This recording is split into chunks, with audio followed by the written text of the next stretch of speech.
Здравствуйте, дорогие телезрители, болельщики и просто любители футбола. Национальная вещательная компания «Саха» начинает трансляцию матча 23-го тура первенства России 2-го дивизиона зоны «Восток».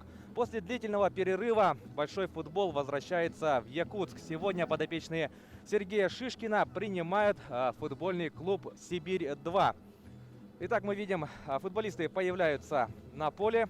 Большое событие для всех любителей футбола, так как команда переживает не лучшие свои времена.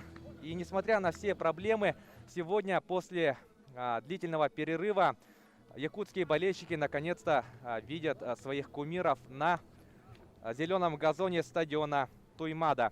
Итак, перейдем к составам играющих команд.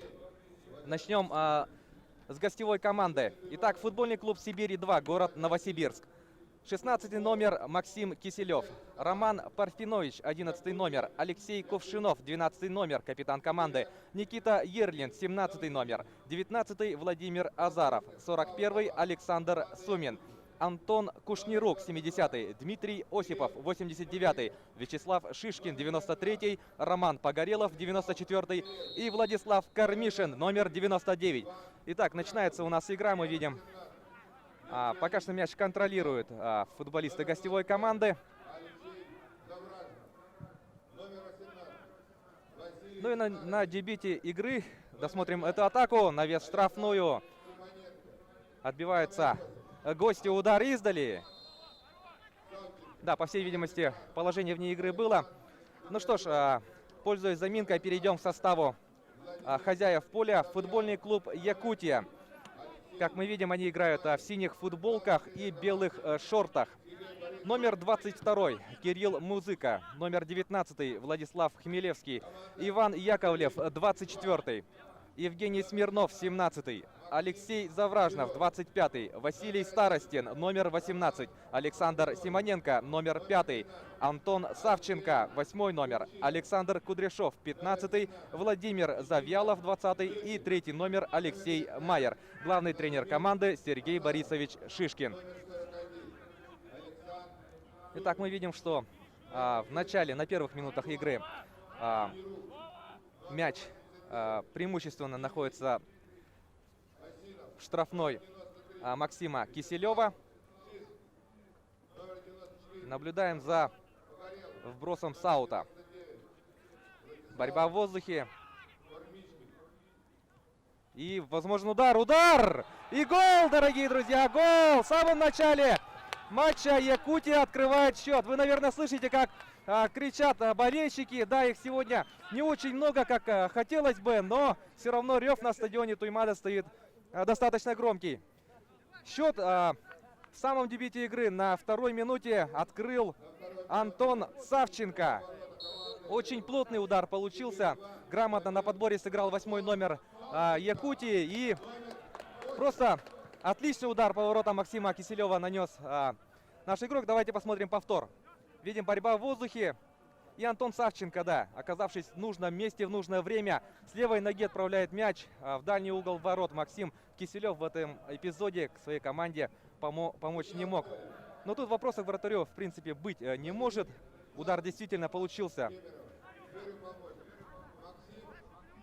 очень мощным. Да и в самый угол. Да, видим, что дотягивался руками вратарь, но 1-0 на табло Туймады горит на второй минуте. Ну что ж, отличное начало для подопечных Сергея Шишкина. Посмотрим, что нам предложат обескураженные таким началом гости из Новосибирска. Мы смотрим, еще одна атака. Алексей Майер на фланге. Не пошел в обыгрыш. Да, тут потеряли мяч. Ну что ж, мы познакомили вас с составами играющих команд. Представимся и мы. У микрофона сегодня работают Власий Сергеев и Анатолий Самков. Добрый день. Сегодня впервые в этом году на нашем стадионе большой футбол. Я, Анатолий Самков. Продолжим репортаж. Первые минуты. Очень приятно, зная, у нас никогда так рано не забивались голы. Счет открыт. и мы будем болеть за нашу команду. Да, действительно, очень хорошее начало. И давайте посмотрим, как же такой дебют поможет футболистам Якутии. Мы сейчас видим попытку создать опасный момент у ворот Музыки, но оборонительная линия Якутии действует очень уверенно. До этого матча команды встречались 2 раза в рамках 8-го тура. Якутия здесь на Туймаде победила со счетом 2-1, а вот в 14-м туре Сибирь дома оказалась сильнее 1-0. Снова опасный момент. Мяч Завьялов, выход в штрафную, удар. Мяч у Завьялова остается, удар, и мяч проходит мимо ворот. Да. Удар получился неважный, и мяч ушел за линию ворот. Опасный момент был. Ну, здесь немножко подвело Завьялова мастерство игровое. Да, 2 попытки было у Владимира, но мне показалось, что мяч ушел от защитника гостей, но по решению арбитров мяч покинул поле от игрока Якутии. Завражно выбивает мяч за боковую линию, и гости будут в центре поля, в центре вводить мяч в игру. Да. Мяч в игре. Мяч наших Яковлев. Снова делает передачу на Завьялова. Идет борьба. Мяч у Завьялова. Мы посмотрим, что придумает. А Владимир в обыгрыш хотел пойти. 20-й номер Якутии, но мяч Ушел за боковую линию. За боковой все футболисты нашей команды, центральные защитники Смирнова, Яковлев побежали в штрафную площадь. Сейчас Завражно будет вводить мяч за боковой линии. Он, как вы знаете, уважаемые телезрители, очень далеко бросает мяч в район 11-метровой отметки. Будет борьба, разбегается. Итак, смотрим. Вбрасывание. Идет борьба. Мяч штрафной. Гости Отбивается. выбивает.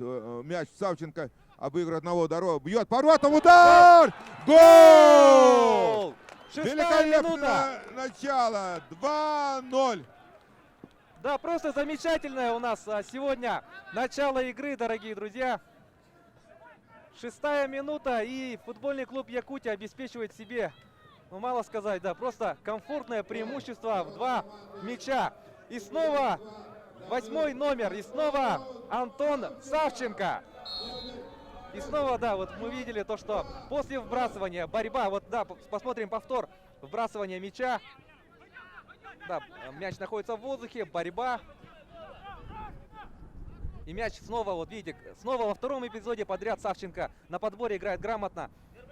Своевременно пришел в эту зону Антон и видим, как разобрался со своим оппонентом. И снова великолепный удар из-за пределов штрафной. Мы видим, борьба здесь. Завражно здорово мяч бросил в штрафную площадь. Здесь Савченко обыграл одного игрока. Да, на замахе убрал. И с левой. И в нижний угол. 2-0. Безусловно, это был прицельный удар. Самый нижний угол. 2-0. Ну что ж, дорогие друзья, это просто очень многообещающее начало. Абсолютно обескураженные гости. После первой игры соскучились по футболу. Да. В первом туре весеннем Якутия играла, если многие телезрители не знают, с Читой, по всей вероятности, да, где мы проиграли 2-0. Но показали неплохой футбол. Были небольшие 2 ошибки, и гости вот эти 2 ошибки использовали и забили 2 гола. Но сегодня команда с первых минут вышла на игру. Я с главным тренером разговаривал, что как на последний бой, отступать нам дальше некуда. Я думаю, вот эти слова на установке дошли до футболистов, и футболисты с первых минут показывают хороший футбол. Завражно снова мяч вводит на Завьялова.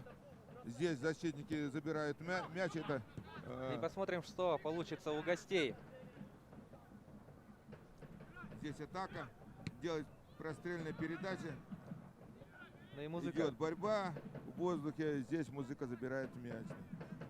Да, кстати говоря, о домашних играх, как напомнил Анатолий Самков, в прошлом туре Якутия также играла дома против Читы. Вот сегодня мы играем дома. И следующий матч, дорогие друзья, внимание, состоится 6 мая в то же время в 17:30. Тоже здесь, на стадионе Туймада. Якутия будет принимать Барнаульская «Динамо». Такой цикл домашних игр. А потом мы уезжаем на выезд. 4 игры будет у нас на выезде. И выездом мы заканчиваем чемпионат России по футболу. Да, близится концовка сезона, поэтому крайне важно для каждой команды набирать очки в каждой встрече. Ну, как Сергей Борисович Шишкин заявил, да, постараемся в этих двух оставшихся домашних играх показать хороший футбол и максимум взять очко. Да. Да, вот, кстати говоря об очках, сейчас наши гости Сибирь-2, дубль Сибири, а сейчас досмотрим эту атаку, ну, выше ворот. Сибирь-2 сейчас находится на 4-й строке, имея в активе 20 очков. А вот домашняя команда Якутия располагается, к сожалению, замыкает на данный момент турнирную таблицу, имея в активе 18 очков. Но отметим то, что плотность таблицы очень высокая, поэтому в случае успеха значительные... Мы где-то на 5-6 место поднимемся. Да, значительные изменения будут, поэтому не надо говорить, что Якутия сейчас находится на последнем месте и как-то акцентировать слишком это. Плотность таблицы очень высока, действительно, и сейчас параллельные матчи тоже внесут свои коррективы в таблицу. Я думаю, что мы по ходу игры будем сообщать результаты, как проходят игры в других городах. И вы можете, уважаемые телезрители, знать, где мы, ну, к концу игры подведем итоги, где на какой строчке мы окажемся, на турнирной строчке окажемся после сегодняшнего тура. Да. Да, обязательно по мере возможности мы сообщим. А сейчас Кирилл Музыка выбивает мяч далеко вперед. Идет борьба, там Майер борется, нарушает правила. Штрафной. Ну что ж, да, 10 минут прошло, 2-0. Снова хорошо сыграла Савченко. Но здесь защитники перехватили мяч и выбили мяч за боковую линию. Снова Завражно будет мяч вводить в игру. Вбрасывание. Кудряшов. Ну, тут против двоих не справился, но Да, тут подбор Савченко. снова Савченко. Мяч в воздухе. Идет борьба. Симоненко делает передачу неточно. Мяч в Савченко. Савченко ошибается в передаче. И гости на нашей половине с мячом. Набирает обороты мяч игра. ушел за боковую линию. И Завражного снова будет. В основном игра идет у нас по левому флангу. Ближе к нам. Майер. Кудряшов. Кудряшов обыгрывает одного игрока, режет угол, входит в штрафную площадь, делает передачу. Навес штрафную, удар! Ну как неудачно попадает Да. до своего. Снова Савченко бил еще раз. выше ворот, да. Ну да, тут получилось то, что наш игрок попал по Друг своему друга, да, в сокоманднику, Завьялова да. попал, да. Старостин бил и попал мяч мячом в Завьялова, да. Ну вот главный герой начала данной Да. игры. Автор двух быстрых 6 забитых минут, мячей. да, 2 гола. Полнейшая скорострельность получилась, да. Мяч контролирует Старостин гости. прессингует. Здесь наши футболисты прессинг организовали впереди. Длинная передача. Яковлев на нашу половину. Старостин против Савченко нарушает правила наших гостей. В центре поля мяч пробьют гости. Да, кстати, Хозяева поля. говоря о нарушениях правил, главный судья сегодняшнего матча Владимир Лапкин из города Кемерово. Ему помогают боковые Владимир Рабыкин, Кирилл Гаврилюк и резервный судья Никифор Иванов. Смирнов сделал передачу в штрафную площадь гостей. Здесь гости выбили мяч. И Яковлев в центре поля выбивает за боковую линию. Ну тут вариантов немного было, действительно. За боковой мяч вводят наши гости. Вбрасывание. Снова мяч покидает пределы поля. Это Хмелевский выбил мяч снова за боковую линию.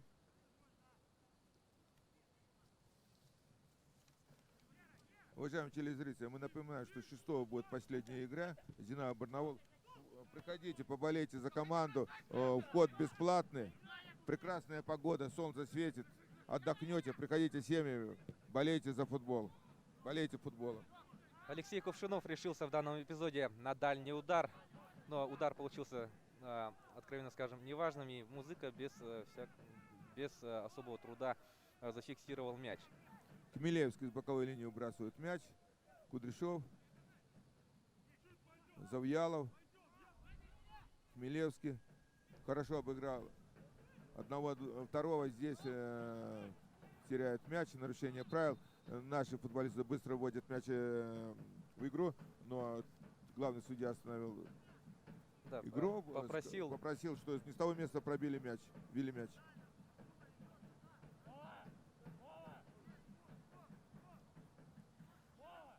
Ну что ж, смотрим за тем, как разыграют футболисты Якутии данное стандартное положение.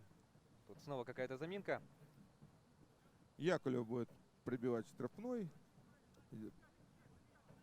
Навес пойдет Да, штрафной. скорее всего. Да. Нет, Разыграли. Савченко сыграли. Савченко Смирнова. Мяч Смирнова, да. Смирнов делает Перевод на фланг, но неточная передача, неточно да, получилось. и мяч шел за боковую линию. Адресатом был Василий Старостин. Майер, Савченко на Старостина. Идет борьба. Гости опережают якутских футболистов, забирают мяч. И мяч попадает в Старостина, уходит За боковую. за боковую линию. За боковую выбрасывают гости, футболисты Новосибирска. Ну да, если вот резюмировать эти первые 15 минут, безусловно, два быстрых гола. И да и вообще смотрится в целом, Якутия смотрится, да, увереннее. Хороший футбол показывает. Не знаю, как в дальнейшем будет, но Начало за нами. Да, обнадеживающий. Максим Киселев будет вводить мяч в игру. Молодой футболист. Да, если вот посмотреть состав, да, Сибири, 2 дубля Сибири, то вообще в составе очень много молодых футболистов. Молодая команда к нам сегодня приехала на Туймаду. Да. Борьба в центре поля. Майер. Как всегда, Майер очень активно прессингует, очень активно борется. И от Завражного ушел мяч за боковую линию.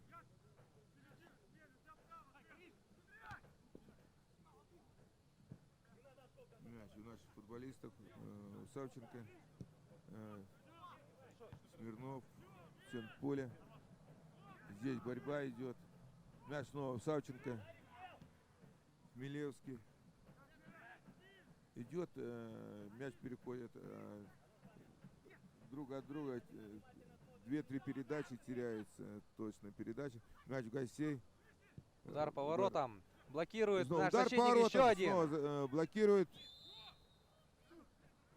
И Да. судья дает свисток, мяч попал. Подыграл себе рукой Да, игрок команды гостей. 17 номер. Никита Ерлин. Никита, да. Музыка устанавливает мяч. Ветеран команды, ему 25 лет, но отыграл 5 лет в команде. Один из самых опытных игроков в команде. Хорошо выпрыгнул Симоненко головой. Вводил мяч в игру. Здесь наши игроки Недопоняли друг друга. Да, друг друга, да. Ну что ж, перспективная атака могла бы получиться, но тут тоже подвела техническое Опасный оснащение. И момент. Майер, да. Выбегал Выходил Майер, 1-1, но боковой судья зафиксировал вне игры. Хотел посмотреть повторы, как он находился, располагался.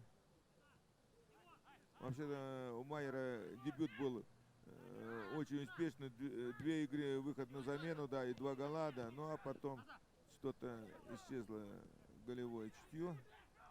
Мяч у наших футболистов. Симоненко. Еще одна атака Якутии разворачивается. Посмотрим и снова положение вне игры. Это Старостин. Василий Старостин оказался вне игры.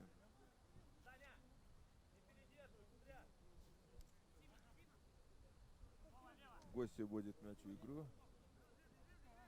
Мяч Сумина. Ну что ж, дорогие друзья, наверное, вы все прекрасно слышали, читали о том, что Якутия имеет значительные проблемы с финансовым положением. Но несмотря на это, мы видим, что команда на поле, команда не то чтобы играет, а даже Показывают хороший да, футбол. показывает Да. действительно хороший футбол. Да. И мы очень надеемся, что никакие проблемы не помешают футбольному клубу Якутия, чтобы в дальнейшем радовать своих болельщиков. Да. Говоря о проблемах, даже вот Сергей Борисович Шишкин признавался в интервью, что денег не было попросту, чтобы вот устроить нормальные сборы. То есть, учитывая то, что команда начала сезон без нормальных сборов, то набранные очки Завражно это мяч хороший выносит, результат. бьет в центре поля. Здесь снова мяч у наших гостей.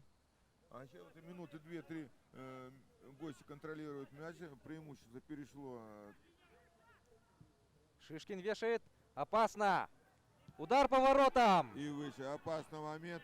Где-то 7 метров 8 был поворотом. И мяч прошел.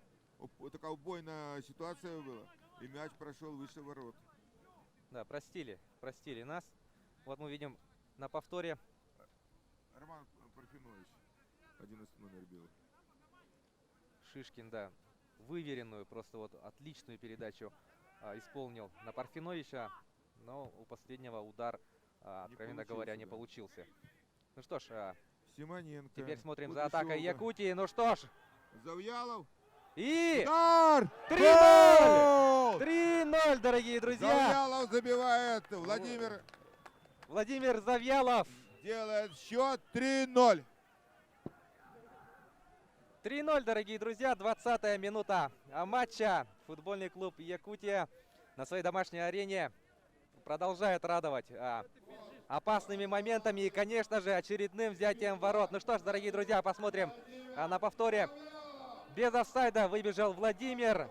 По крайней мере, судьи не остановили игру, и мы туда поборолся с защитником. Ну и катнул мяч мимо вратаря, как говорится, исполнил все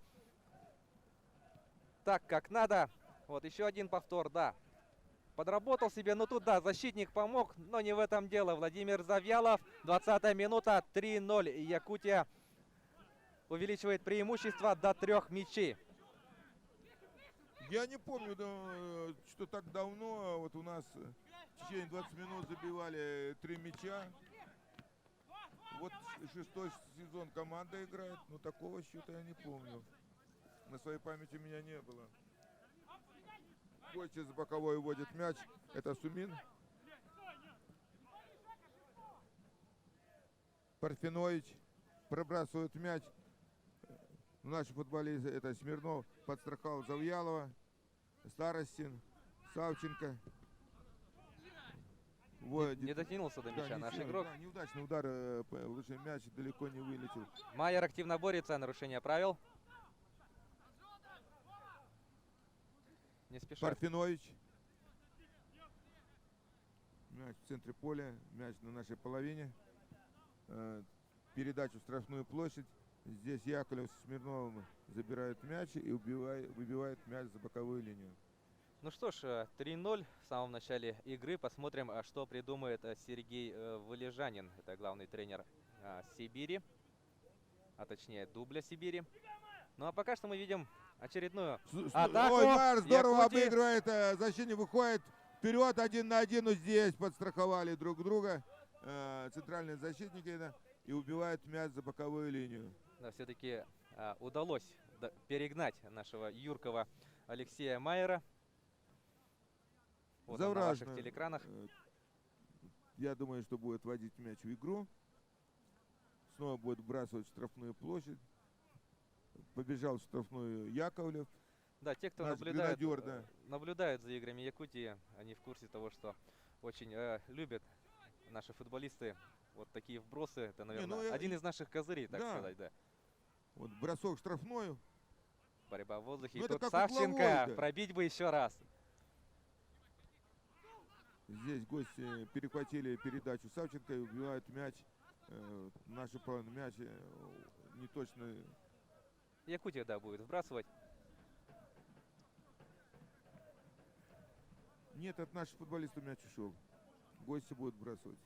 Не, я извиняюсь. Да, мне тоже показалось, что Лайнсман показывал, что мяч останется у нас. Все-таки у нас. Футболист, да. Ему 18 лет. Второй год в команде. с футбольной школы города Неринга, воспитанник. Так что у нас есть свои футболисты, играют в составе команды. Да, не только приглашенные Да. игроки. Навес штрафную, но тут без вариантов Музыка. Первым был на мяче. И тут, видим, столкновение было. Ну и Кирилл, да, выбрасывает мяч. За боковую линию. Да, Да. в случае, если там понадобится медицинская помощь, да, скорее всего, она понадобится. Ну, такое бывает в футболу-то. Да, контактный вид Контактный спорта. вид спорта. От Яковлев, этого никто не да. застрахован. Да, Яковлев с Музыкой столкнулись в воздухе.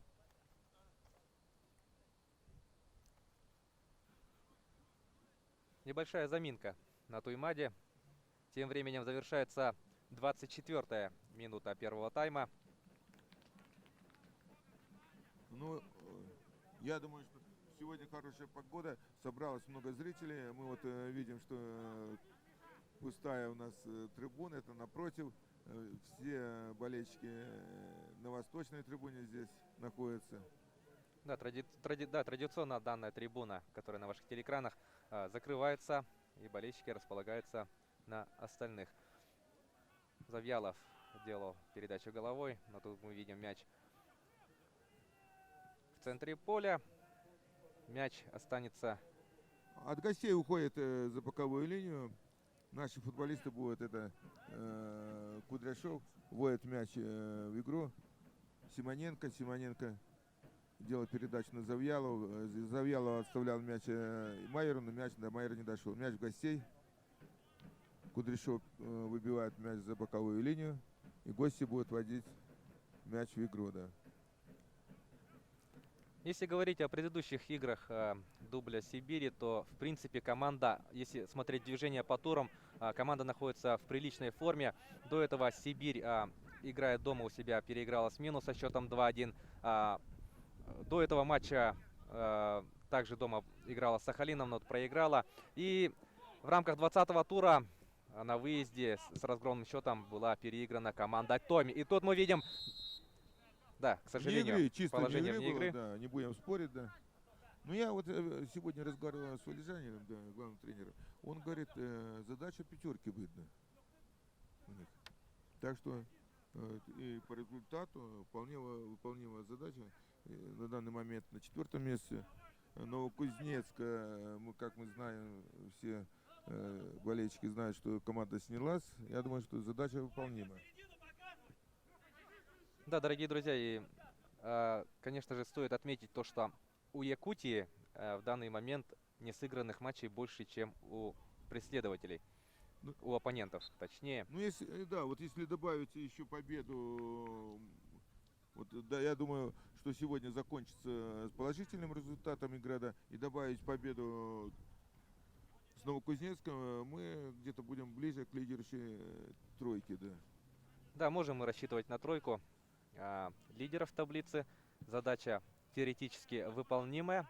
Ну и по ходу сезона посмотрим, как с этой задачей справятся футболисты. А сейчас атака Сибири. Ельдин здорово сыграл, обыграл двух игроков. Мяч, такую острую передачу сделал в штрафную площадь. Ну хорошо наши защитники сыграли. Мяч на нашей половине, да. Хмелевский. Да, на протяжении последних минут преимущественно правым флангом атакует подопечный Сергея Шишкина. Обыграл. Это Симоненко был, да. Ну, потерял мяч. Ну что ж, вторым темпом Завьялов. И нарушение правил. Хмелевский грубо сыграл. Нарушил правила. И гости будут пробивать штрафной удар. Вот на своей половине поля, да. Мяч Киселева, да. Не очень много нарушений Кувшинову. правил в сегодняшнем матче. И делает передачу на нашу половину. Здесь хорошо играет Смирнов. Смирнов Завражного. Завражный бьет, да, выносит мяч за пределы своей половины поля. Мяч у гостей в центре поля. Наши перехватили футболисты мяч. Савченко делает передачу на Завьялова. Завьялов здесь прикрывает корпусом. Хорошо На на тоненького хотел сыграть на Симоненко, но здесь гости перехватили мяч. Задумка была, конечно Да, же, неплохая, хорошая. да. Вот мы видим, не выключаются из борьбы наши футболисты. Это Завьялов хорошо сыграл, перехватил мяч, передал Старостину мяч. Мяч у Старостина. Старостин. Хорошо. Отлично сыграли стенку. Савченко, Симоне, вот, Завьялов хорошо стенку И сыграли. дальний удар. И Яковлев бьет с центра поля. Мяч уходит за линию ворот. Киселев вводит мяч, смотрит, кому отдать. Я думаю, что играет на Сумина. Сумин возвращает Киселеву мяч. Здесь наши прессингуют. Завьялов и гости выбивает мяч за боковую линию. Сегодня у наших футболистов получается прессинг. Много раз так вот накрывали, не давали разыграть мяч, прессинговали. Да. Завражнов вбрасывает мяч. Старостин Против двоих очень неплохо сыграл. да, даже, неплохо да. действовал в этом эпизоде. Сохранил мяч для своей команды. И Ерлин, молодой футболист, выбил мяч за боковую линию. Никита Завражнов. Да, видимо, штрафную будет вбрасывать. Да. Там Завьялов. Майер боролся, Завьялов. Ну и судьи в этом эпизоде смотрели нарушение правил. Завьялов. Да, нарушил правила. 30 минут прошло. 3-0. Мы слышим, стучат барабаны. Это наши верные болельщики, фанаты клуба. Постоянно хорошо играет команда, плохо, но они приходят всегда, поддерживают команду. Мяч от гостей ушел за боковую линию. Снова Майер активно поборолся. Снова центральный, зачем мы видим, Смирнова побежал, Яковлев и Завражнов. Очень много игроков в штрафной Сибири. Ну что ж, Завражнов. Очередной вброс в штрафную. Борьба в воздухе. Нарушение правил. Вообще-то у нас всегда были вот такие футболисты, которые могли хорошо водить мяч с боковой линии. Да. Это, если вспомнить, Динамо, Резепов. Хороший был футболист, очень хороший футболист был. Но он еще дальше водил мяч. Он мог перебросить всю штрафную площадь с аута. Да. Очень бросал на 40-50 метров. Да. Много тогда, да, Сергей Борисович Шишкин в ту пору играл в команде «Динамо». С его вбрасывания за боковой забивал голы. И снова мяч в руках Алексея Завражного. Мне кажется, даже мяч в руках Завражного был чаще, чем у Музыки. Да. Второй вратарь, Да. Он как бросает, идет борьба, но здесь гости выбивают мяч. Симоненко мягкий навес исполнял в штрафную, но тут может получиться опасная контратака. 3-1, да. Здорово.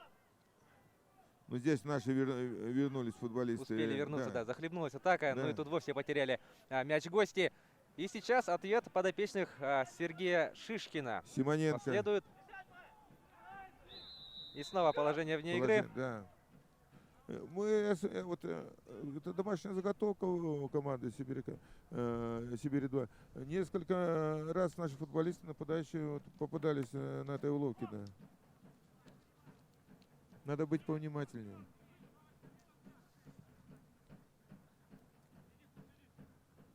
Гости с мячом в центре поля, да. Ну, в нашей половине, да. Счет по-прежнему 3-0, а пока что вот к 30-й минуте конкретных каких-то действий со стороны гостей мы не видим. Смирнов хорошо сыграл головой, да. Я полностью согласен, что наши переигрывают. Где-то всплеск был такой, что 2-3 минуты с мячом наши не могли сыграть, гости контролируют. А сейчас снова у наших футболистов преимущество. Опасный момент. Штрафной, да. Прострель доли. Не оказалось Да, никого. Да. Наши футболисты убивают мяч. Это был Смирнов. Мяч снова у гостей. Завьялов отлично вступил в борьбу, но тут же против него нарушают правила. Ну, Подниматься. Свистка нету. Подниматься надо, говорит Владимир Лапкин. Майера мяч. Да, там Но тут, гренадер, да, да. не дал разбежаться нашему футболисту. По габаритам сильно уступал Майер. Кувшинов, да. Они вот два молодые, да, вот. Ну, Майер проиграл, а по физическим данным было слабее Кувшинов, да. Но тем не менее, продолжается атака Якутии, но мы видим, прекрасно вы все видели, как она завершилась. Мяч ушел за линию ворот. Да. И Киселев, Максим Киселев вводит мяч в игру. Ну что ж, я уверен в том, что после перерыва будут изменения в составе Новосибирска. Итак, давайте посмотрим, кого может вытащить во втором тайме Сергей Вылежанин. В запасе у Сибири Дмитрий Новак, Максим Гусев, Владислав Иванов, Виталий Ян, Араик Овсепян, Ильмир Якупов и Артем Яркин. Безусловно, во второй 45 минутке мы увидим кого-нибудь из этого списка. Ну, Атака тогда Сибири. гласи и наш список запасных. Ну, я уверен также, что и Сергей Борисович, если решится освежить нашу игру, то у него на скамейке располагаются следующие игроки: Алексей Балаган, Иван Погребняк, Станислав Юдин, Михаил Никифоров, Алексей Токарев, Данил Большунов и Иван Коренюгин. Но все-таки я думаю, что замены последуют в составе новосибирской команды. Но они во втором тайме попытаются как-то перестроиться, усилить игру, да, чтобы вышли свежие игроки, да. Ну, я не знаю, вот у нас игра идет, Да, получается. в принципе, у нас да. все пока что идет хорошо. Не было нарушения правил, можно играть. Алексей Майер успеет. Успел Алексей. Ну что ж, да. Ну, потерял мяч. И Сибирь начинает свою атаку, но неудачно. Да, и на газоне футболист Якутии. Требуется помощь медицинской бригады. А я видел, что случилось? Или подвернул ногу? К сожалению, данный эпизод остался вне кадра. На газоне у нас Иван Яковлев держится за левую ногу, за левое бедро. Но, видимо, в момент стыка получил повреждение или же Вот мяч в центре вот поля. нам предлагают повтор. Этот, Кудряшов догоняет мяч. Игрока Сибирь забирает мяч. Вот и Яковлев здесь. Взял мяч. 94 номер, это Погорелов, да. Да, досталось по ногам Да. от Погорелова. Покидает поле Яковлев. Будем надеяться, что все в порядке, и Иван в скором времени выйдет на поле, вернется в игру. Возвращает Да, мяч. ничего не случилось, вышел на поле, да. Мяч в центре поля. Здорово играет Савченко. И Завьялов! Завьялов бьет, вышел 1 на 1, острый угол, вратарь хорошо сыграл. Могли увеличить счет, но не хватило немножко Завьялову. Да, вот Максим Спортивное Киселев счастье, да. на ваших телеэкранах. Давайте Вот мы посмотрим. видим, да. Ушел мяч Подработал. под Но контроль. тут, Вот видите, да, он мяч неудачно скакал, да. Подработал. И тут мы видим, да, выручает Под свою команду вратарем Максим хотел Киселев. пробить, да. Ну, вовремя Киселев сгруппировался, да. И не дал забить 4-й мяч. Подачу с углового будет исполнять Александр Симоненко. У него получается, это так, хорошие передачи. Итак, подача. Борьба в воздухе осталась за нашими футболистами, но, к сожалению, мяч пролетел Это выше ворот. было Завражнов. Мяч выше ворот прилетел. Из-за боковой наших футболистов будут водить мяч. Это Хмелевский, 19 номер, правозащитник. Чуть меньше 10 минут остается играть в первом Как-то тайме. пробежали 30 минут, не успели оглянуться, да. И к концу идет первый тайм. Опасная атака гостей. Кувшинов с мячом. Под удар. Но удара не получилось, был отбросан мяч. Это Сумин бьет, делает прострельную передачу. Мяч наш футболист убивает к центру поля. И Завьялов куда подальше хотел выпнуть мяч. Вообще-то Завьялов очень огромный объем работы делает. Успевает и впереди, и вернуться назад, да, помочь защитникам. Да, много сегодня. Нет, он зависит. вообще он всегда нацелен на борьбу, да. Вот это качество у него не отнять, этого качества. Мы видим, контролирует мяч. Ну, да, вот Футболисты плотно Сибири. сгруппировались, да. Нету Встречает у себя, и тут мы видим, какая борьба. Завражного, да, подкате, да. Старостин как-то небрежно сыграл, так опасный момент. Ерлин очень технично. Пробросил мяч мимо Смирнова, но вышел из ворот. Музыка забрал мяч. Но тут очень грубо было сыграно против Завражного. Мы видим. Кормишин, молодой футболист, 18 лет, нарушил правила. Да, мы видим Алексей на газоне. Ну тут такой, да, серьезный удар сзади был, да. Вот мы видим повтор. Ну да, коленом в бедро воткнулся. Как говорят, отсушил бедро. Да.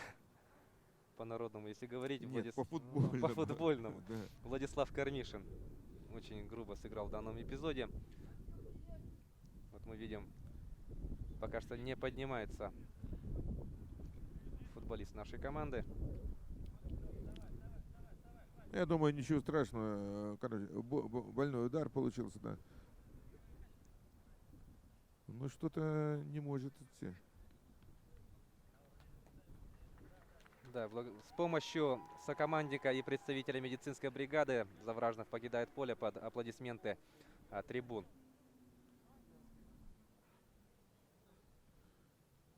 Мяч вводить будет Старостин в игру. Вот мы слышим, как Шишин подсказывает диагонали. Так она есть. На дальний угол штрафной. Перехватили мяч гости и тут же выбегали Смирнов. на контратаку, но нарушение правил. Это Старостин. Ну, тактический такой фол был. Сорвал атаку. Мяч гостей. Кувшинов. Проброс на Сумина. Успел. Александр отыгрывает назад. Прострельная передача. И здесь никого нет из гостей. Ну нет, мы не видим, что вот у них счет 3-0, да. Нет никаких таких стремлений, что-то переломить ход игры, да. Но, откровенно говоря, пока что не получается. Не получается, да. Наши полностью контролируют игру. Заброс мяч в штрафную. Здесь вышел из ворот Музыка, забирает мяч. Ну, сегодня получилось, вот если 42-я минута смотреть, да, получилась игра в первом тайме. Полностью контроль игры. Снова опасный момент. Вышел из ворот Киселев, забрал мяч.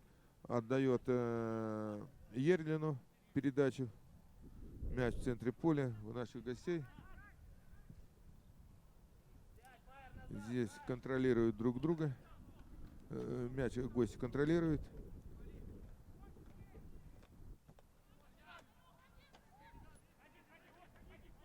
Завершается первая 45-минутка. Смотрим, у наших футболистов замена будет сейчас. Серьезную травму получила Завражнов. Ушел с скамейки запасных нашей команды. И на поле, по всей видимости, появится Михаил Никифоров. Да. Если Старостин. судья разрешит да. провести замену до углового, нет. Будет произведена эта замена после этого стандарта. Очень интересно разыграли гости. Захлебнулась атака.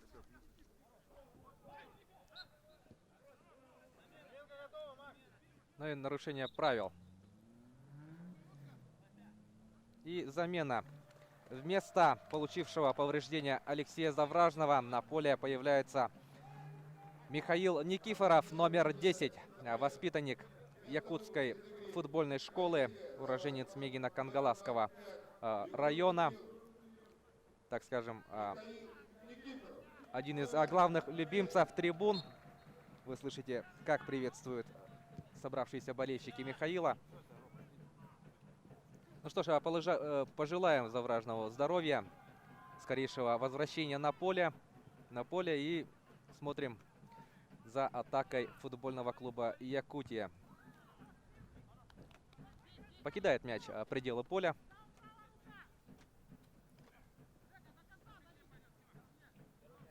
Ну, безусловно, будут попытки финального штурма. Финального в рамках первого тайма, конечно же. Тут Майер будет прессинговать.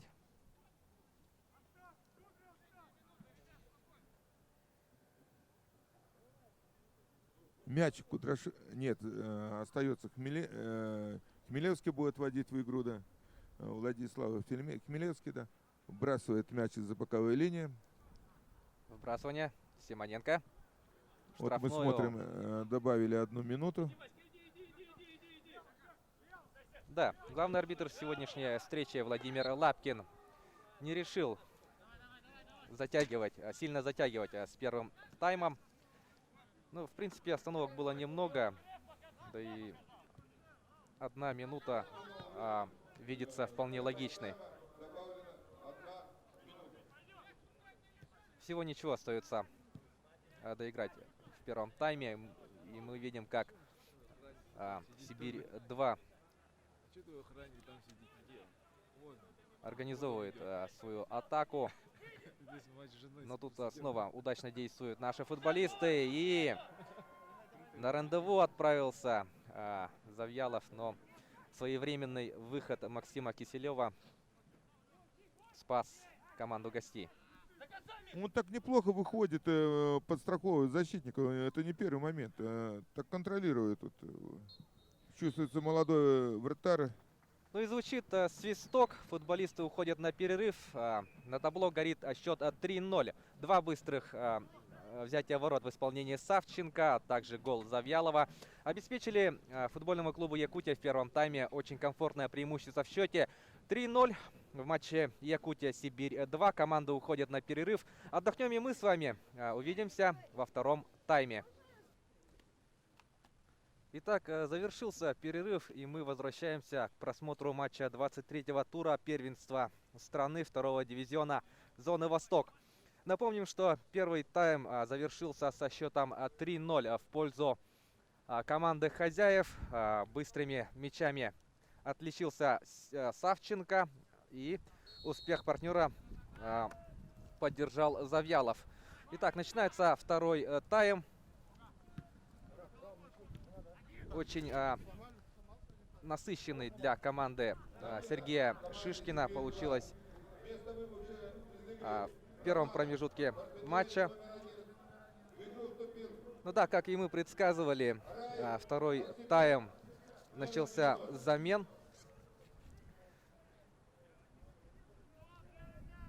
На поле появился Ильмир Якупов и Араик Овсепян. Вот такие изменения в состав вносит Сергей Вылежанин. Надеюсь, что именно эти футболисты помогут исправить ситуацию сегодняшней встречи. А данная игра проходит полностью под контролем подопечных Сергея Шишкина. По крайней мере, первая 45-минутка проходила вот именно под диктовку футбольного клуба Якутия. Ну и напомним, что до этой встречи команды играли 2 раза. 1 раз в 8-м туре Якутия победила со счетом 2-1. И в 14-м туре Сибирь у себя дома держала победу с минимальным преимуществом со счетом 1-0. Ну и сегодня на стадионе Туймада солнечная погода и солнечное настроение у футболистов Якутии. 3-0. Очень действительно комфортное преимущество в счете. как мой коллега сказал, солнечная погода, но с холодным ветерком. Да, вот буквально пару минут назад, когда футболисты выходили на поле, комментаторская позиция располагается рядом с выходом из-под трибунных помещений. И я слышал, как Кирилл Музыка подбадривал ребят, очень настроенные, очень бодрые ребята. Я имею в виду наших футболистов, с боевым настроем вышли на второй тайм. Посмотрим сейчас, как будет продолжаться игра. Будет во втором тайме забиты голы или нет. Да, очень интересно, будет ли Якутия пытаться забивать дальше, или же с комфортным преимуществом, согласившись, будут играть уже как бы у себя. На удержание счета. Ну, я думаю, что будут забивать. Посмотрим. Давайте смотреть футбол. Да, не будем забегать далеко вперед. Да. И будем просто наслаждаться футболом. Как раз таки наслаждаться есть чем. Атака Сибири ликвидирует эту угрозу. Нарушение правил. Майер сбивает. Быстрый вот мяча. Нет, мяч Никифоров не установил. Судья вернул мяч обратно на нашу половину поля. Да. Да, и говоря о судьях, главный судья сегодняшней встречи Владимир Лапкин из Кемерово. Ему помогают Владимир Рабыкин, его тезка, и Кирилл Гаврилюк. Вот именно эти люди сегодня будут обслуживать эту встречу. А тут опасная атака у футбольного клуба Якутия. Это Старостин делал прострельный передачу. Вторая попытка. Завьялову адресовалась эта передача, но... Ну, защитники хорошо сыграли, да. В первом тайме на первых минутах невнимательные были, еще не включить в игру, где мы на первых минутах смогли забить 2 мяча. А сейчас, наверное, получили в раздевалке серьезный разговор, состоялся с тренером и повнимательнее сыграли. Да, будем внимательно следить за действиями гостевой команды, что они нам предложат во второй 45-минутке. Ну а пока мы видим то, что Якутия отбирает мяч и стремится к воротам гостей. Антон Савченко задержал, хорошая была позиция развить атаку, но он передержал мяч. Да. Подстраховал своих защитников Кирилл. Мяч в центре поля. Это Шишкин, однофамилец главного тренера, делал передачу на нашу половину. Здесь хорошо сыграли наши футболисты. Снова опять захлебнулась атака. Савченко, да, Савченко на Смирнова. И Смирнов в центр поля делает передачу. Идет игра головой, друг другу делают передачи. Мяч гостей. Гости более активно начали второй тайм, да. Наши как-то не собраны вышли на второй тайм. Ну, действовать более активно обязывает счет. Счет, да. Вот на ваших экранах Сергей Борисович Шишкин, главный тренер футбольного клуба Якутия. Мы видим, как он следит за игрой, подсказывает своим футболистам. Ну а для тех, кто присоединился только что, мы напомним, что это матч 23-го тура. Близок конец сезона, поэтому Удар по воротам. Немного выше Получился, да. пролетел игровой снаряд. Команда гостей на данный момент располагается на 4-й строке, а наша команда замыкает турнирную таблицу. Но в случае успеха сегодняшней встречи ситуация в турнирной таблице... Мы будем выше Сибири. Да, мы будем выше Сибири и многих других наших оппонентов по первенству. Поэтому успех в сегодняшнем клубе крайне важен для нашей команды. Мяч Сипян. Сипяна смотрит, кому делать передачу. Не первый год в команде.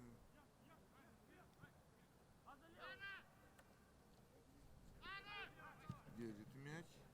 Делает диагональные передачи на угол штрафной. И наши футболисты убивают мяч за боковую линию.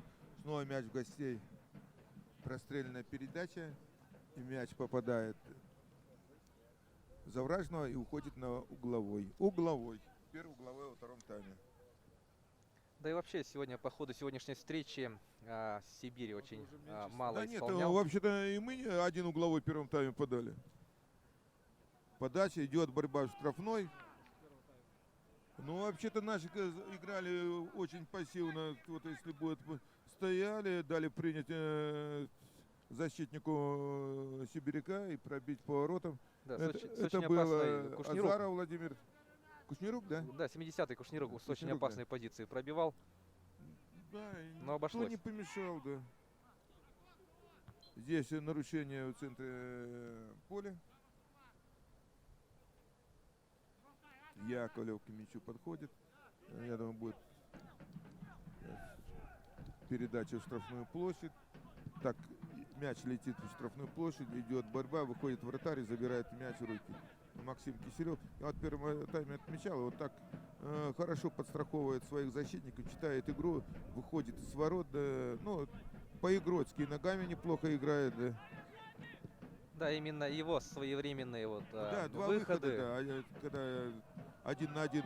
Опасный момент. Удар! Это был Кудряшов. 4:0. 4-0. 4-0. Александр Кудряшов, номер 15, забивает 4-й гол. Да, казалось бы, что команда гостей начала второй тайм значительно активнее, но наша команда забивает свой 4-й мяч. И этот гол на свой актив записывает Александр Кудряшов. Итак, смотрим повтор. Вот мы видим, очень резво выбежали на контратаку Кудряшов. Сам же обработал, сам же пробежал там метра 3, кажется. Ну и переиграл в этом эпизоде Максима Киселева. 4-0, 4-0.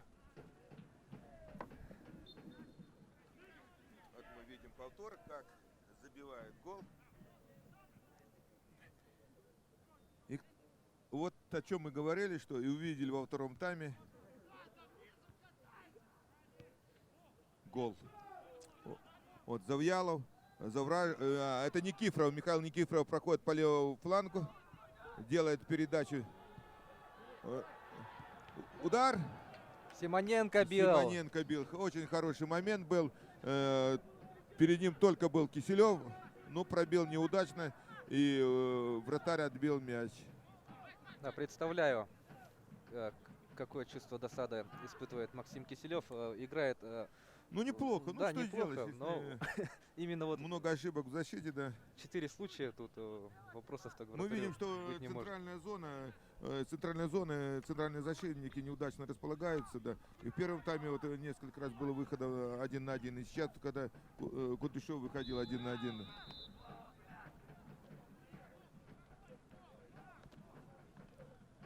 Очередное нарушение правил мы видим. Первая желтая карточка в сегодняшней встрече. Против кого нарушали, пока не разобрать. Вот режиссер нам предлагает повтор взятия ворот в исполнении Кудряшова. Ну что ж, Якутия, как и в первом тайме, второй отрезок игры начинает, пусть и не с активных действий, но со взятия ворот. Тем временем очередную замену проводит Сергей Вылежанин. В игру вступил Артем Яркин. По счету уже третья замена в составе команды гостей. Ну, действительно, если ваша команда уступает со счетом 4-0, то тренер в таких ситуациях обязан вносить определенные коррективы. И давайте посмотрим, как перестроится игра дубля Сибири. Пока что был опасный один момент во втором тайме, но счет по-прежнему 4-0. Как раз таки в начале второй 45 минутки мы вот Очередной думали, угловой, да. будет ли Якутия дальше атаковать или сядет, но 4-0 уже это больше, чем хороший комфортное результат, да. преимущество. Да. Воодушевленные Сипян таким успехом. теряет мяч. Да, вот именно воодушевленные таким успехом должны также продолжать Мяч замечательно Завьялова. действовать в атаке. Майер, Майер. падая, делает передача Никифоров. Никифоров Завьялову, да. Тут Завьялов должен побороться. Да, очень рослые, мощные Нет, игроки. мощно перекрыл, да, В тяжело оборонительной подобраться, да. Киселев устанавливает мяч. Смотрит, кому отдать. Зрячий передает своему защитнику. Защитник возвращает Киселеву. И здесь Завьялов хорошо сыграл. Напряг вратаря, и вратарь выбил за боковую линию. Вынудил. Заставил. Ну что ж, очередное вбрасывание будет в штрафную. Нет. Майер. Никифоров.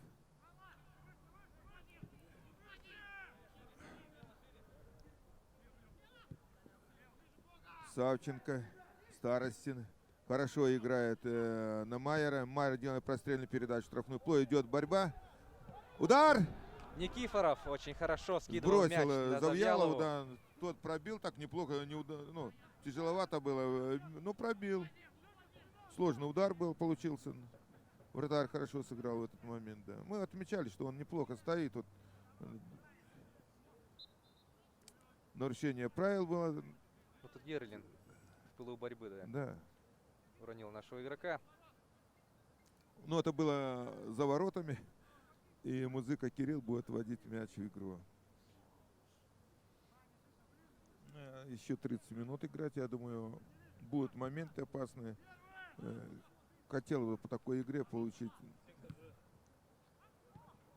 больше заряд бодрости, как говорят болельщики, к завтрашнему рабочему дню. Здесь я посмотрел на трибуне, которая сзади нас находится. Где-то около 1000 зрителей наблюдают за матчем. Здесь у штрафной нашей площади нападающие Гайсеева выбрасывали 11-метровый, но судья сказал играть. Требовали трибуны наказать. Да, наказать. Никифоров, да, отпустил, да. Идет борьба, и здесь Никифоров нарушил правила. Придержал руками. Да, да. Кувшинов. Час отыграли команды. И мы смотрим вполне содержательный футбол, полный опасных моментов. Опасный вот момент. Еще один. Удар! Ну здесь хорошо сыграл, да. Это 15 номер был Алексей Кудряшов. Ну и очередной своевременный выход Киселева спасает дубль Сибири от 5-го взятия ворот. 3-й или 4-й раз выход 1 на 1, да, и хорошо играет так.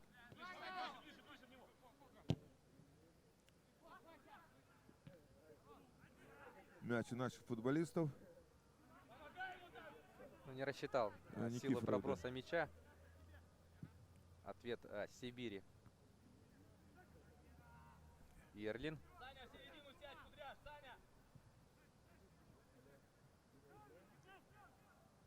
Все еще Якупов отыгрывает назад.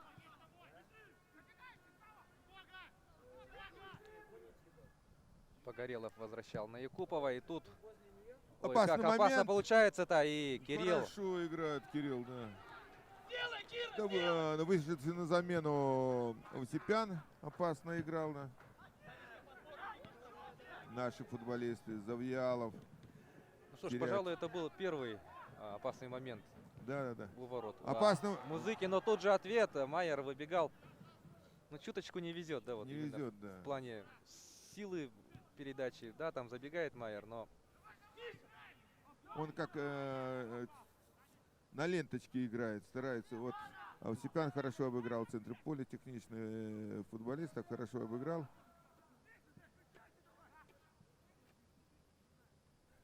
Контролирует мяч гости. Гости на своей половине.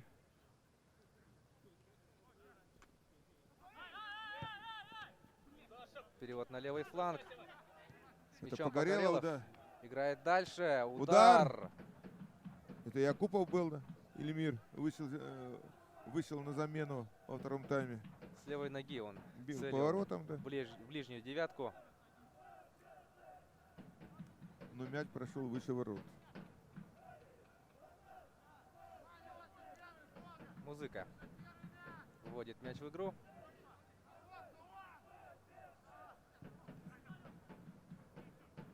Борьба в воздухе и Мяч у наших футболистов. Савченко. Никифоров. На Завьялова играет Михаил. Разворачивается Владимир, Теряет но мяч. потеря. И Сибирь стремится в контратаку. Развивается данная атака правым флангом. Это Усипян, да, 90 номер, да, делает, как он его показывает. Ну, Техничные действия, ну, прострел. армянские футболисты всегда были техничные, сделал хорошую прострельную передачу, да. Но Музыка здесь вышел на перехват, забрал мяч. Спокойно смотрит, кому его вести, делать передачу, вести мяч. Мяч в центре поля у Никифорова. Завьялов, Симоненко. Завраженов, снова Симоненко. Завьялов. Решил сыграть назад Владимир Завьялов. Яковлев, да. Завраженов. Симоненко. Никифоров. И мяч уходит за боковую.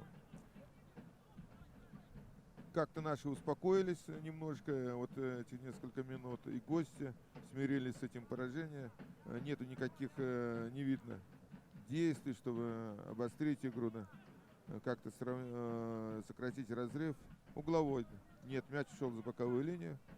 Но если даже у гостей есть желание исправить Ну, наши что-либо, не позволяют, да. Наши не позволяют, Да. да и у самих пока что ничего Смотрим. дельного не получается. Да, Завраженов будет забрасывать мяч в штрафную площадь. Ну вот обратите внимание, что внутри штрафной уже не так много футболистов, как в случае вбросов в первом тайме. Ну да. В угловой зарабатывают наши футболисты. Это Антон Савченко идет, подавает, да. Устанавливает мяч. Ну, почему наши футболисты, вот нападающие, то есть центральные защитники побежали в штрафную, да. Ну, Прострел в угловой тогда, и тут видим борьба внутри на штрафной. ближнюю штангу, и гости выбивают мяч. Сохранили мяч. Снова наш, это Симоненко.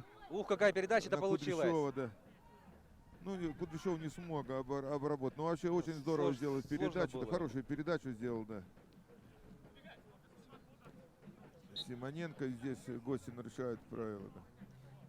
А вообще-то Досталось, да, по ногам. хочу сказать, вот эта связка Симоненко-Савченко так неплохо дополняет.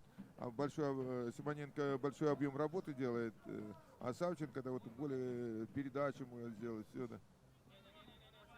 Хмелевский вводит мяч в игру. Борьба. Никифоров. Кудряшов проиграл здесь мяч. Прессингует.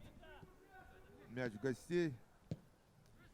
И гости бьют на... Ой, ошибается Кирилл Музыка и Удар. Эльмир Якупов Эльмир Якупов, да. отыгрывает один мяч. Ну, да, к сожалению, такая ошибка. Да. Ну, вообще такой немножко курьезный гол получился. Очень грубая ошибка Кирилла. До этого эпизода вручал, да, вот мало было моментов, но опасные удары Да. были. Уверенно играл Кирилл, но в этом Но эпизоде... он мог бы сыграть и руками, но получил его красную карточку. Счет позволяет, да.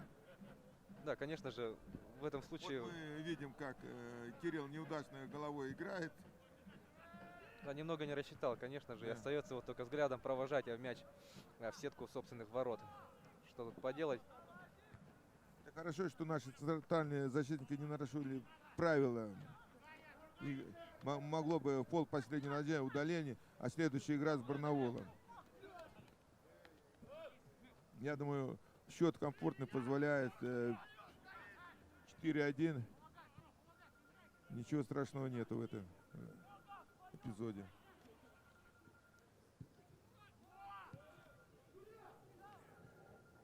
Никифоров.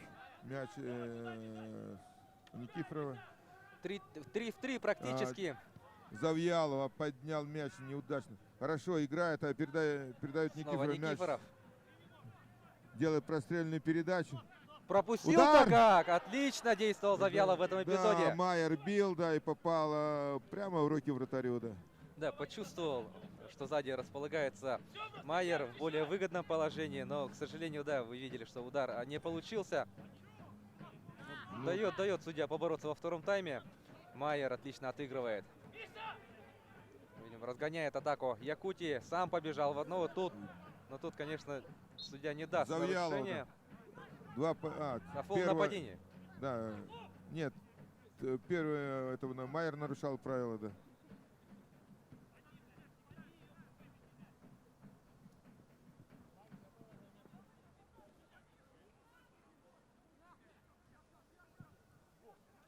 Тем временем атака у Сибири. Прострельная передача. Музыка сыграл на выходе. Кудряшов.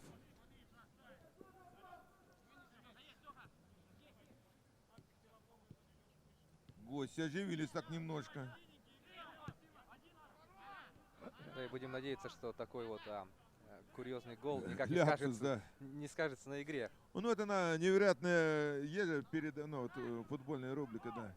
Невероятные голы, да. Вот, наверное, такой гол может попасть, наш гол. Опасный момент. Но тут подстраховали своего вратаря игроки оборонительной линии Сибири. Мяч снова у гостей. Овсепян. Так, держит мяч. Переводит мяч Овсепян на правый фланг. Там Шишкин. Шишкин, да. И потеря мяча. Наши футболисты вывели мяч за боковую линию. И у команды Сибирь-2 замена. Да, очередная замена. Поле покидает Ильмир Якупов, автор недавно забитого мяча. И вместо него появляется Максим Гусев под 21 номером. Да, во втором тайме очень много. Если не ошибаюсь, 4-я по счету замена в команде гостей. Сергей Валежанин продолжает вносить коррективы в состав своей команды. Мы видим, его подопечные сейчас атакуют. Что ж, будет удар? Нет, пошел в обыгрыш. Кувшинов делает передачу на край штрафной. И тут никто не дотягивается. Савченко выбивает мяч, но борьба в воздухе. Ну что ж, можно сказать, что всеми силами уже идут вперед. Да, вот после гола оживилась игра, да. Гости побежали. Удар по воротам. Ну, прошел рядом со штангой, да. Опасно получилось. Владимир В команде Азаров. Якутия замена. Ну и вот, так скажем, ответ Сергея Шишкина. Как я понял, поле покидает Алексей Майер. Да, Алексей покидает поле, и вместо него появляется Станислав Юдин. Тоже молодой футболист. Ну что ж, посмотрим, что нам покажет Юдин. Ну и Кирилл Музыка будет вводить мяч в игру. Да, и отметим, что Юдин является также воспитанником якутской футбольной школы.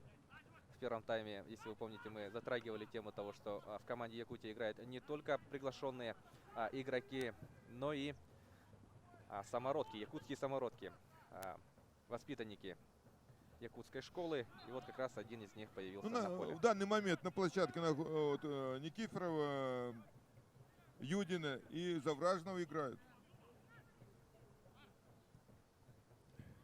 Мяч в центре поля у наших гостей. Шишкина.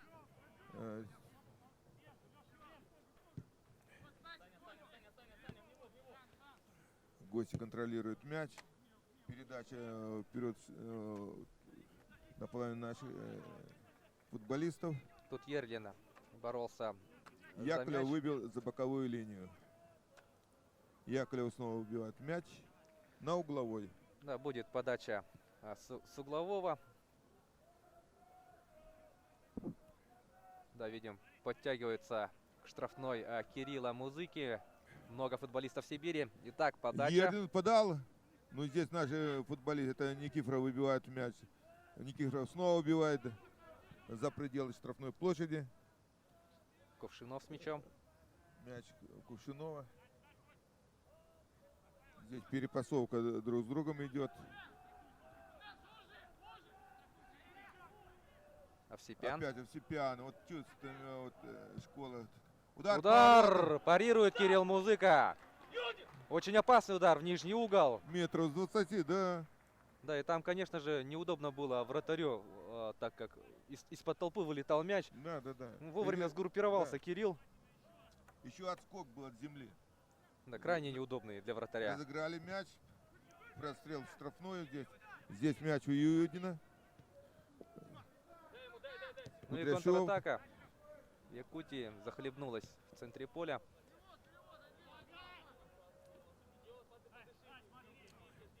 Етлин, капитан команды, переводит на противоположный фланг. Наши немножко подсели. Диагональ. Снова мяч у Овсепяна. Со второй попытки подработал мяч и увидел, так как хорошо, удар. Владимир Азаров. И здесь Бил. выходит из ворот наш вратарь Кирилл Музыка, забирает мяч.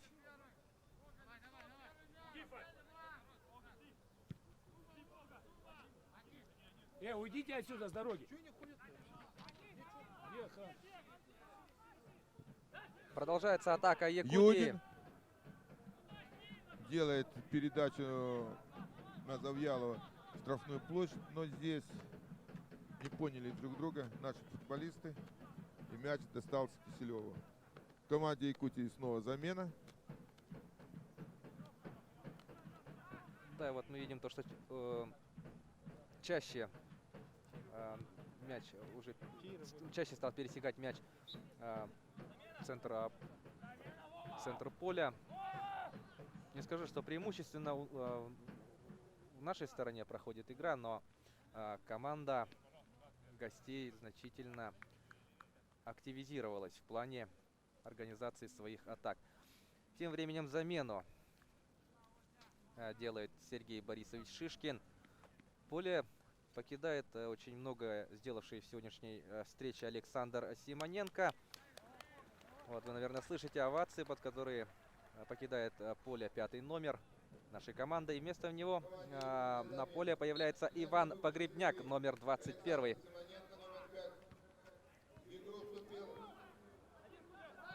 И тут атака Якутии. Кудряшов в падении делал навес в сторону вратарской. Нейтрализовали угрозу в этом эпизоде игроки Сибири. Ну что ж, завершается. Еще 15 минут Да. осталось. Я думаю, будут опасные моменты в тех ворот. Да, мы видим то, что Якутия не собирается отсиживаться у себя в обороне. И что касается Сибири, то тут даже говорить не надо.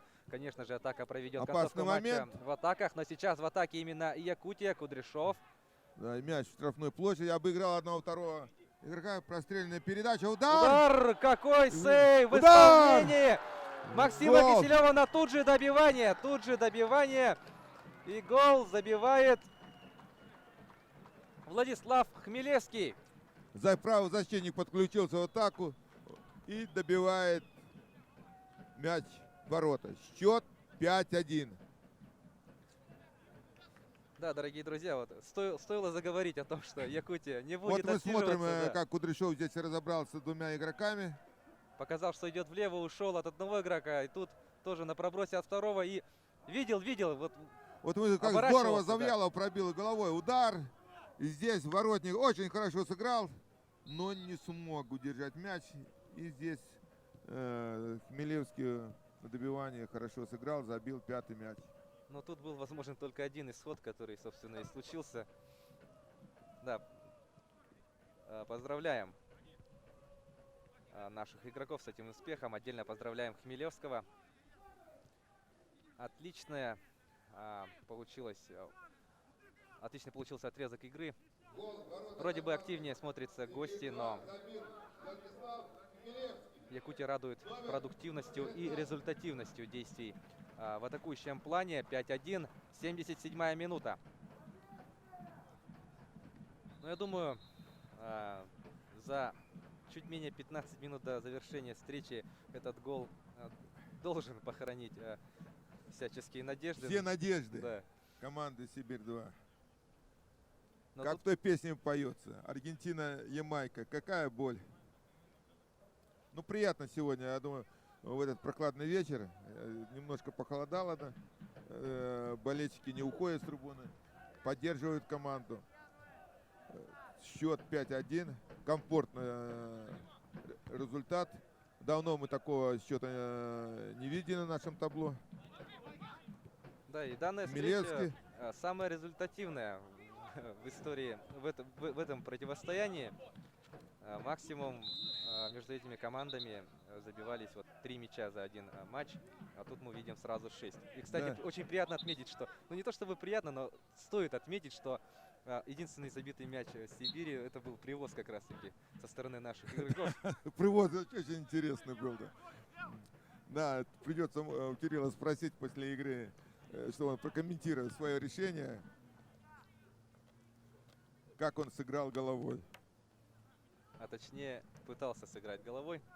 Но не будем об этом сейчас. Сибирь, дубль Сибири пытается организовать свою атаку. Вот мы видим, что не сломя голову идут вперед, а пытаются найти счастье вот именно такой перепасовкой в подступах штрафной. И тут, да, нарушение правил. Владимир Лапкин, немного подумав, все-таки назначает штрафной удар. Очень опасная дистанция. Да, вот мы видим, Кувшинов делает передачу на своего сокомандника. И, ну тут, да, спорить было бы глупо. Иван Яковлев действительно нарушал правила. И у мяча Владимир Азаров, который ранее уже наносил достаточно опасные удары по воротам нашей команды. Рядом с ним Кувшинов. Итак, посмотрим, кто решится пробить. Азаров или Кувшинов. Очень большую стенку выстроил Кирилл Музыка.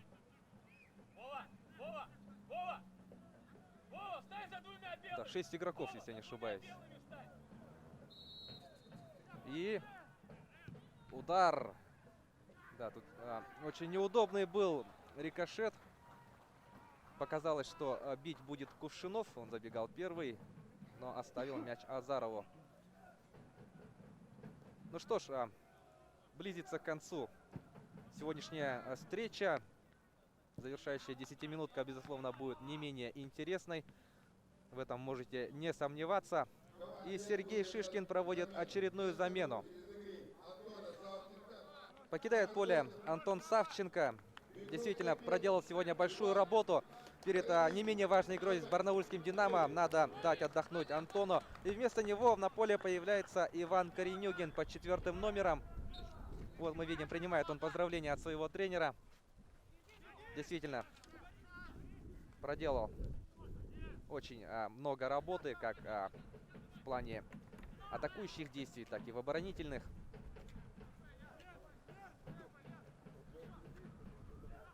Напомню, что данная встреча уже третья между этими командами в этом сезоне. И можно сказать то, что до этого матча была ничья по победам. То есть один раз победила Якутия, один раз Сибирь. И сегодня мы видим, поставили, так скажем, жирную точку в этом противостоянии.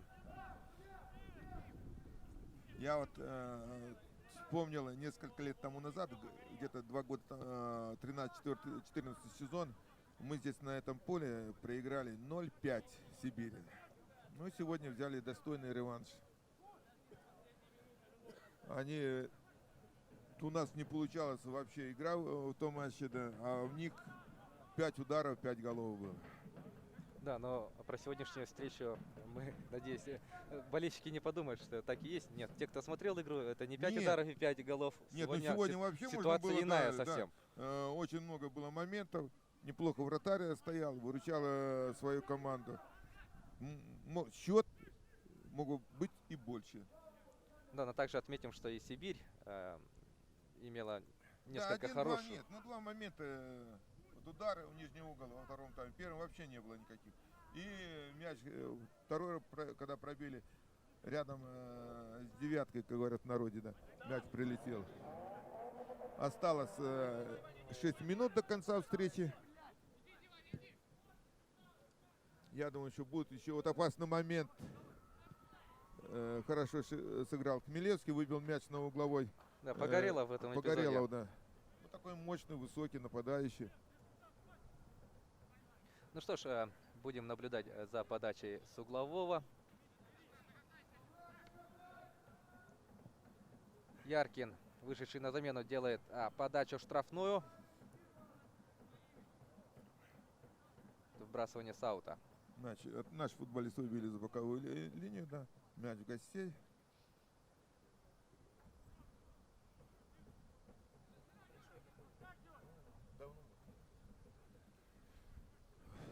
Вот как мне подсказали, сейчас еще один воспитанник футбольной школы города Неринга выйдет на замену.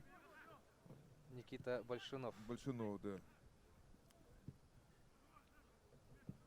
Здесь Яковлев выбил мяч за боковую линию. Гости Погорелов ведь мяч в игру, да. Кудряшов здорово да. сыграл в этом эпизоде. И наши футболисты будут водить мяч из-за боковой линии.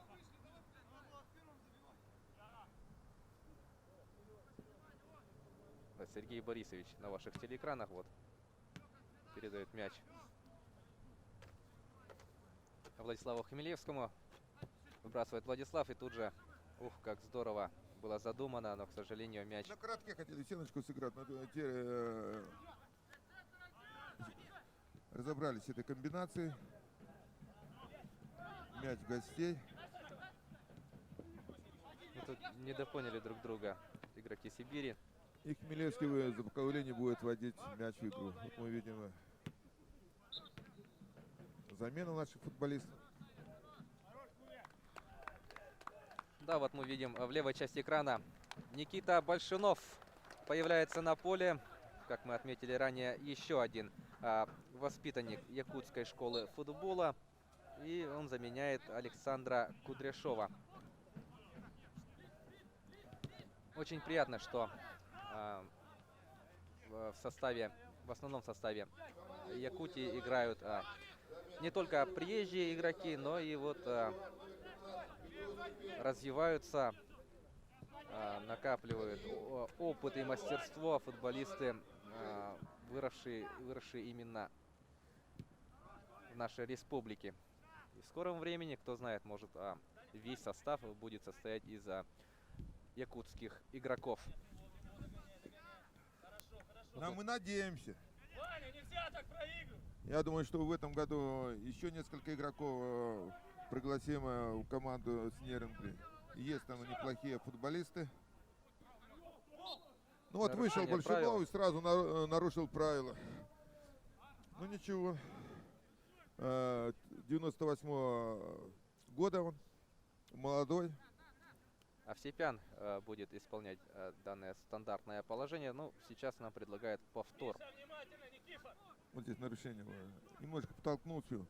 Прострельная передача в штрафную. Хорошо играет Завьялов. Успевает везде. Юдин.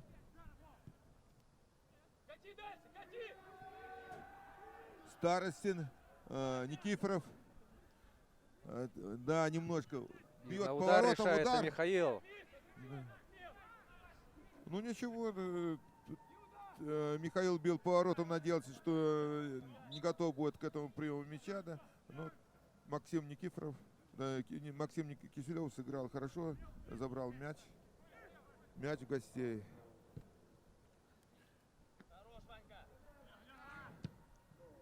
Вот Иван Яковлев Коренюгин. хорошо. Яковлев, извиняюсь. Яковлев, Очень хорошо сыграл. богатырь наш. вынес мяч. Остались последние минуты. Наши футболисты прессингуют. Да, вот обратите внимание, какой прессинг. Не у себя встречают, да? Но с другой стороны, это нормально. Не дают разыграть. Где-то могут перехватить мяч. Мяч от наших футболистов за боковую линию. Ушел. Пошла 87-я минута. Осталось несколько минут до конца встречи. Я думаю, что, уважаемые болельщики, вы увидели 5 мячей. Гола, много голов. Подача в штрафную. Ну тут Здесь музыка. Кирилл, да, я думаю, больше ошибок таких, как он допустил, не будет.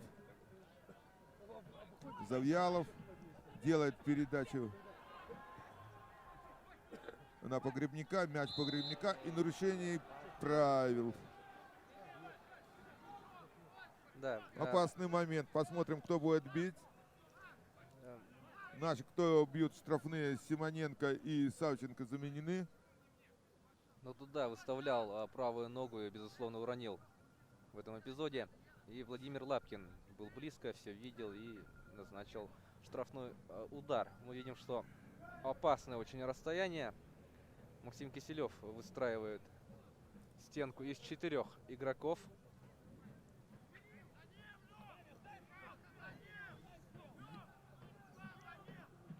Большунов, Яковлев. Смотрим, кто бьет. Большунов. Большунов все-таки будет бить. Удар. В стенку Ну, попадает. бесхитростно пробил в стенку. Ну ничего, молодой, все впереди еще-то. Надо попробовать. Может, рассчитывал, что стенка подпрыгнет. Может быть, да. Ну, понизу бил, да, обычно стенка как, стоит и подпрыгивает, да. Мы здесь все на месте оказались, и мяч попал в ноги. Защитник ушел за боковую линию, да. Мяч наших футболистов. Хорошо в отборе играют игроки атакующей линии Якутии. Юдин, Что придумает Станислав? Коренюгин. Это Большунов так хотел пяточкой сыграть, но здесь защитник выбил за боковую линию. Аут. Юдин. Заброс Завьялов. штрафной. Идет борьба. Угловой. Да, тут уже нервы сдают Да. у футболистов Сибири. Судья мог бы показать желтую карточку в этом моменте. Да, действительно, вне рамок спортивного поведения тут действовал игрок гостевой команды. Последняя минута. Большунов. Мягко говоря, не получилось. Да. И ответ... Нет, сохраняется мяч. Хотел У сказать, что наших футболистов, сохраняется, да. Но тут развивается атака дубля Сибири. Никифоров падение Здорово. под Кати, забирает мяч. Перехватил, да, выбил. Как и в первом тайме, Владимир Лапкин решает добавить 1 минуту. Ну что ж, последние секунды матча. И Лапкин назначает еще один штрафной удар в сторону ворот команды гостей. Ну, остается 30 секунд, мы видим. Никифоров Михаил у мяча. Да, вот диктор объявил, что добавлена 1 минута, из которой остается буквально 20 секунд.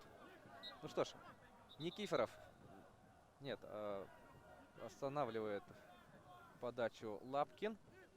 Там, видимо, штрафной. Слишком уж активно борются футболисты. Никифорова остается ждать. Лапкин разобрался, успокоил всех футболистов. И сейчас будет прострельная передача в штрафную.